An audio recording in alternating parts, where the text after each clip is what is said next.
Hey guys, what's up?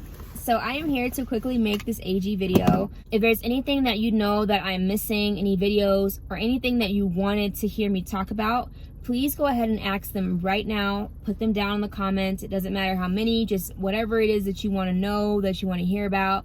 Because I'm going to be very honest with you, I don't plan on making any more videos like this once I come back from my social media break.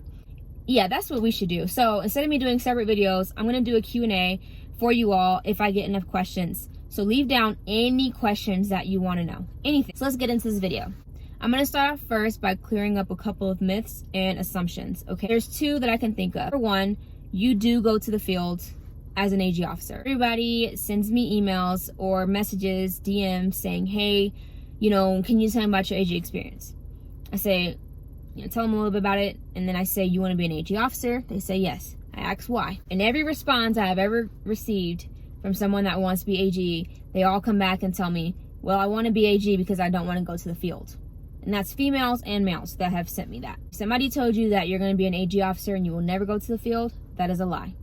Okay? However, I should have made this as a disclaimer in the beginning. It all is dependent upon your unit, your leadership, installation, because everybody is different and all these different things are different, okay? I can give you a really, really quick example.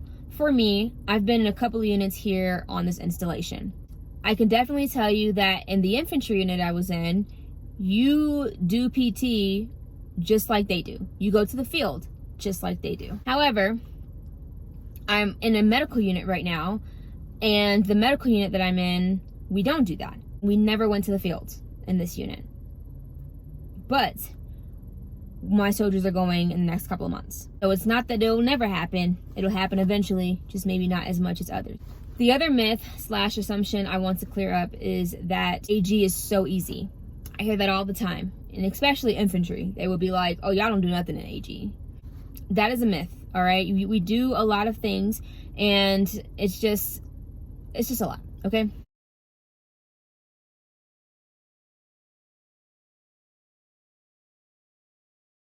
So, here we go. I do not like AG. It's just like someone that says, I like math, but I don't like English.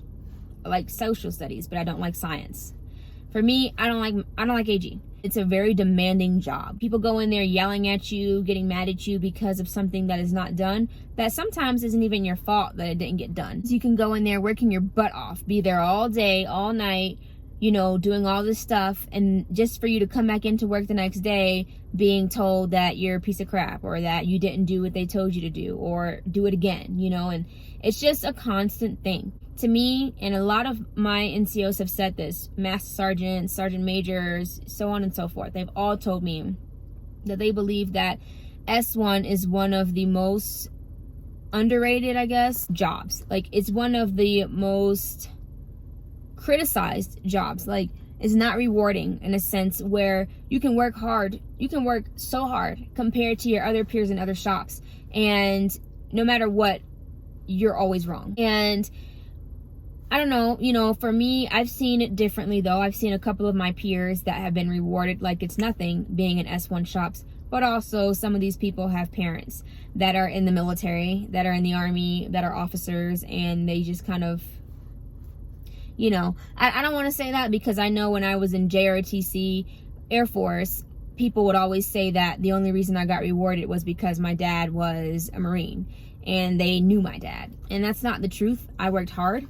So I'm not saying that's for everyone, but I am letting it be known that I've seen it personally, that some people just get rewarded because of the fact that their leaders have a close relationship with their parents that are in the military, that are officers or whatever, or their parents look out for them. Their parents in the military look out for them and do things behind closed doors to make things work for them. So it just really depends.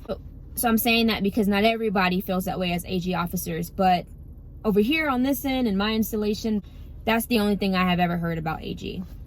It's also one of those things I feel like that it's a never ending, like you can't really learn the job. It's always something new that comes up. For someone like me, that's where the personality goes in.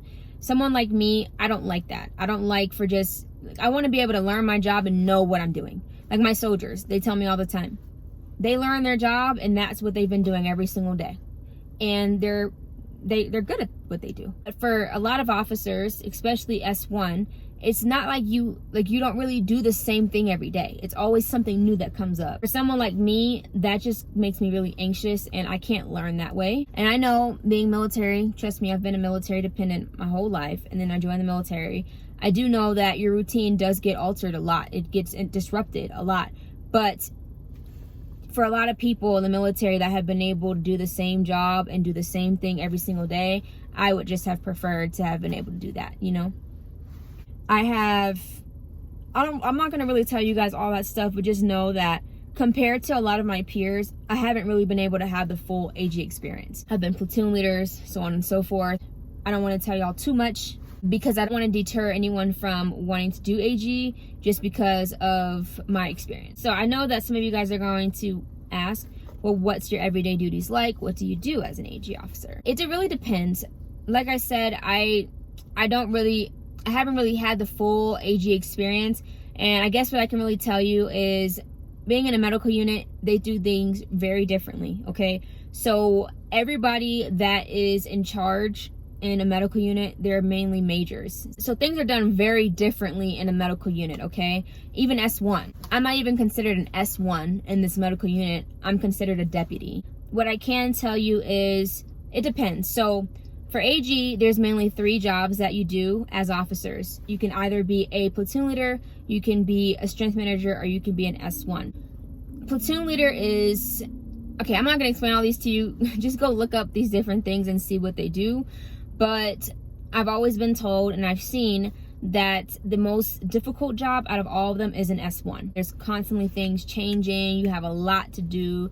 You know, people's lives are in your hands. Strength manager, I've never done that, but it's just pretty much slotting. And I've heard that it's pretty much the easiest out of them all. However, I would say a platoon leader is the easiest, but I can't really say because I haven't done all the jobs. But I loved being a platoon leader. To me, it was pretty easy as long as you have a good NCO team, okay? As long as your NCOs and your platoon are good, then you're good. You won't have to worry too much about anything. So those are the jobs that you do. Now, within those jobs, what do you do? For a platoon leader, for an AG officer, you do mainly infantry stuff, or setting up ranges, preparing convoys. Most of all, you're a babysitter. Make sure your soldiers don't get in trouble. Or strength manager, I don't know, I can't talk on that. But from the ones that I've seen and I've interacted with, they seem like they were pretty chill. But like I said, on the outside looking in, it can seem like they don't do anything. So there's that. But what I can tell you is that they pretty much do slotting and deal with the MR and all this type of stuff. So it's just mainly like slotting people, putting people where they need to go in the unit. If you've been a strength manager, please write down below what you did so people can know. And S1, like I said, I can't fully talk on this, but I do know some of the things. For me, what we mainly do is, you know, update your PRR, your HR metrics, you know, your SGLV, which is like your insurance, or make sure that you get it done because you don't update it for them. They do it themselves. But you do all that stuff, leaves and finances, and you know, you take care of, usually officers take care of officers, enlisted. I don't really believe in that. Whatever else comes down the channels, you're just really there to advise the commander and the command teams, and to, yeah, it's just so many different things that go into that, y'all. It's not really just one thing that you're in charge of. You're in charge of a lot. That is pretty much what you do for S1. Where I am, I would say it's a lot. It's a very high op-tempo unit, and it is very stressful. But I know some of my peers have all gone to like lower op-tempo units or like medium op-tempo, and they're succeeding and doing very well. But let them come over here. It's hard. It is hard over here. But I feel like being at a higher op-tempo unit, you learn a lot more, and it'll prepare you. And so when you go to a lower op-tempo unit or a medium op-tempo, then you're pretty much golden. Hey guys, future me here. I just wanted to quickly insert this video. I realized that I did not get to talk about what I liked about AG. I feel like I did, but I don't know where the video is. What I do like about AG is that you're not doing anything tactical. I used to hate tactics in ROTC, and it's not obviously like any infantry type of thing. Also, something I really like about AG is it's not so much like physical work. It's more so of you just sitting at a desk. It is still a lot of hard work though. Lastly, what I really would say I like about AG is depending on where you are, it gives you a really good opportunity to work with higher ups and different people. For me, in my unit, we are directly under a full bird colonel, and she and we've spoken a lot, and it just gives you a really great opportunity, and it sets you up for success and gives you a really great resource for future things. It all depends on where you are, because you could be working at any level, battalion, brigade, whatever, but it just gives you a better opportunity to interact with the senior raiders or the raiders compared to like a lot of your peers that may be like a platoon leader or an XO or something in that manner. You just have a lot more hands-on, I guess, with the commanders most times. I always try to come up with a positive, because nothing is just horrible. You have to look for the positives in things sometimes to help you get through, and that's what I try to do. So yeah, anyways, back to the video. That is pretty much it. I know that was a lot, but I'm trying to get all this out for you guys without having notes. But anyways, I hope you guys like it. Like I said, I hope I got to answer most of the things that you guys asked. If I did not, please ask any questions down below, and I will make a video in answering all of it. Please make sure that you guys like. Please make sure that you guys subscribe if you haven't already. Make sure that you guys hit that bell button next to subscribe button, so that way you're notified every time I post a new video. Make sure that you guys comment your questions. Any questions about the military, I will answer them. Dependent, because some things I may not be able to answer, but I will answer them in a video. If it's just one question, I won't make the video. If it's just 3, I won't make the video. I'm shooting for at least 10 or more. So come up with 10 questions down below. Even if it's the same person asking 10 questions, ask 10 questions, something close to it, and then I'll make the video for you guys. All right, peace out. Much love. Bye.